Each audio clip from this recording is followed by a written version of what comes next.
ஹாய்ங்க, டிராபிக்ல அடிப்பாங்க ஹாரனு. இன்னைக்கு வியாழனு. இந்த சவால ஆரம்பிச்சு இன்னியோட 39 நாள் ஆகுது. நாளைக்கு வந்தா 40 கொப்பத்தா. ஹாரிஸ் மாமா துணையோட இப்ப உடல் பயிற்சி கூடத்துக்கு போறேன். வீரனுக்கு தெரியாது இன்னைக்கு ஒரு சம்பவம் நடக்க போகுதுன்னு. இன்னைக்கு நம்ம மாஸ்டர் நமக்கு தெரியாம நமக்கு ஒரு சேலஞ்ச பண்ண வச்சுட்டாரு. அது என்ன சேலஞ்சுன்னு பாத்தீங்கன்னா குந்தல் எழுந்தல் ஸ்குவாட் 300 பண்ண வச்சாரு. கோளாரியா கதிகலங்க வச்சுட்டாங்க. வழிய வெளியே காமிச்சுக்காம வீட்டுக்கு வந்து சேர்ந்தாச்சு. கால சாப்பாடு கடகடன்னு பண்ணி முடிச்சுட்டு வீட்டுக்கு வந்தோன்னே இன்னும் 2 வேதனை. இந்த பக்கெட்ல தண்ணி நிரம்பி புடிச்சு சூடு பண்ணி நான் எப்ப குளிச்சு நான் எப்ப போகிறது.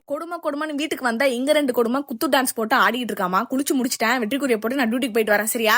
சாயந்தரம் வேலையை விட்டு 6 அமர வரப்ப ஒரு அண்ணா சோளம் வாங்கிக்கோங்கம்மா அப்படின்னாரு. அதனால அன்புடன் வாங்கிக்கிட்டு இந்த சில்ட்ரன்ஸ் பார்க்க ரொம்ப நாளா பாத்துக்கிட்டு இருக்கேன். ஓடி போயிட்டு இங்கேயும் ஒரு ஆட்டத்தை போட்டு கழுத வீட்டுக்கு போனா என்ன பண்ண போறேன், அந்த 4 பாத்திரத்தை தான் கழுவ போறேன். அதனால கொஞ்ச நேரம் ஊஞ்சல் ஆடி முடிச்சுட்டு தெருவுக்குள்ள வந்தோடனே தலைவி ஒருத்தவங்க கண்ணில் பட்டாங்க. அவங்க கூட கொஞ்ச நேரம் பேசி முடிச்சுட்டு காஃபி ஒண்ணு போட்டு குடிச்சிட்டு அப்படியே இரவு உணவையும் நல்லபடியா சாப்பிட்டு முடிச்சுட்டு எந்த ஒரு பேயும் மொட்டை மாடிக்கு வரக்கூடாது, அப்படியே வந்தாலும் மயக்கம் போட்டு கீழே விழுந்துட்டு அதுக்கு ஒரு ப்ரேயரை போட்டு முடிச்சுட்டு நானும் போய் தூங்குறேன். நீங்களும் போய் தூங்குங்க. நெக்ஸ்ட் விளாக்ல பாக்குறேன். பாய்.